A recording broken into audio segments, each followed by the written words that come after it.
By 1943, the borders of occupied Europe were effectively sealed.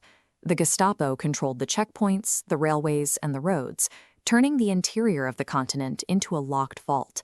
The Allied forces faced a massive logistical wall.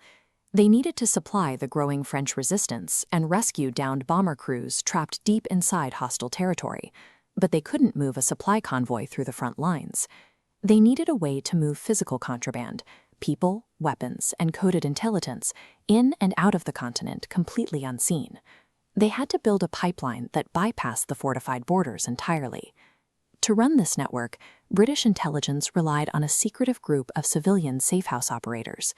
Hidden away in places like Tangmere Cottage in the English countryside, these ordinary citizens hosted operatives to prepare them for their midnight departures. Preparation required absolute paranoia. The safehouse hosts would scour an agent's luggage, physically rubbing the Made in England ink out of shirt collars until the fabric nearly wore through. A single overlooked clothing tag was enough to alert the Gestapo. The hosts performed one final grim task before departure. They sewed a tiny capsule of poison into the cuff of the agent's sleeve, a last resort, hidden at the wrist, in case the pressure of interrogation became unbearable. An agent dropping into occupied France carried an average life expectancy of exactly 6 weeks.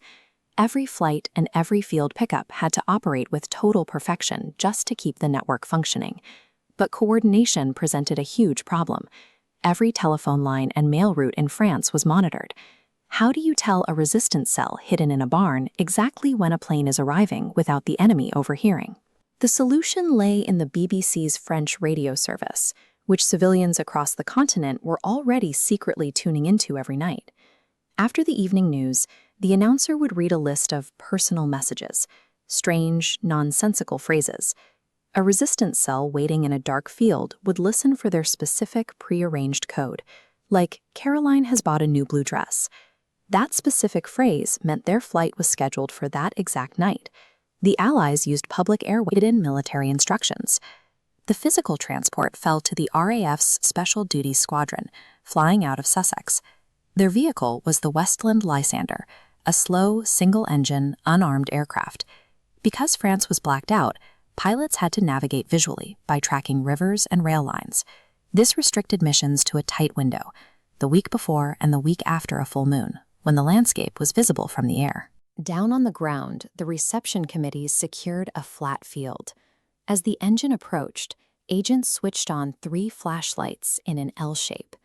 The moment wheels touched, the clock started. Pilots had 3 minutes to exchange passengers and depart before drawing enemy patrols. This entire branch of intelligence rested on the skill of young men flying slow, vulnerable planes directly onto hostile soil. For the passengers waiting for that midnight pickup, reaching the field meant surviving the Gestapo dragnet. This required a different kind of armor, civilian camouflage.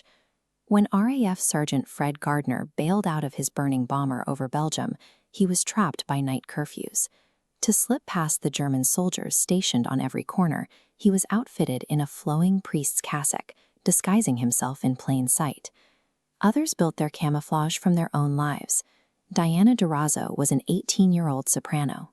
British intelligence used her legitimate concert auditions to secure travel papers across neutral and occupied borders. She carried no weapons.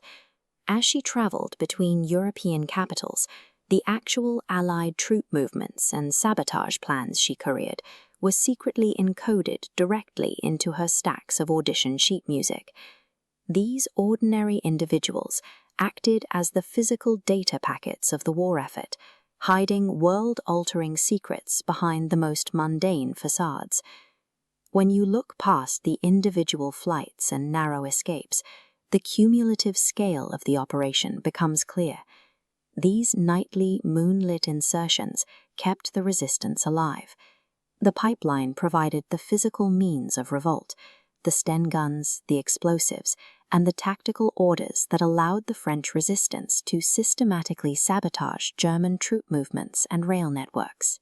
With German logistics paralyzed from the inside out, Historical consensus holds that the intelligence gathered and the disruption facilitated by these networks shortened the war by 6 months or more.